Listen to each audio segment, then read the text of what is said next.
Good day, please introduce me yourself. Good day, sir and ma'am. I'm Queenie Claria Viga Wangna. I'm 24 years old from Santa Maria, Alfonso Lista, Ifugao. I'm single, but I have a live-in partner and blessed 3 sons and 1 daughter. Ages 8, 5, 3, 1. I'm high school graduate. Okay, do you have experience abroad? No, sir, but I have experience as a housemaid here in the Philippines for 2 years. I serve 3 members, 1 couple, 1 children. Okay. So, in your previous employer, how would you take care of the children, especially when sick? When the baby is sick, I will check the temperature and I call my employer if needed. How would you describe yourself? I am hardworking, honest, responsible. Okay. Do you have any tattoo? No, sir. Do you have a surgery or a serious sickness before? No, sir. Do you have an allergy to certain foods? No, sir. Do you smoke and drink alcohol? No, sir. Why do you want to work abroad? I want to work abroad because the needed of my family. If you get hired, who will take care of your children? My live-in partner, sir.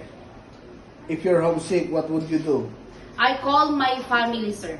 What time do you usually sleep and wake up when you were working? I usually sleep around 10 o'clock p.m. when my work is done and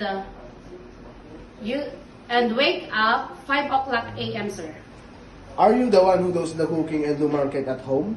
Yes, sir. Sometimes kids are super active and they tend to be out of control. How would you control your temper? I will be more patient and calmer when dealing with them, sir. Do you accept no off days but to be paid instead by employer? Yes, sir. When you visited the parents, relatives, and friends of your employer, will you help and do the housework there? Yes, sir. Can you promise not to lend money in Hong Kong? Yes, sir. Are you scared of dogs and cats? No, sir. Are you willing to share room with kids? Yes, sir.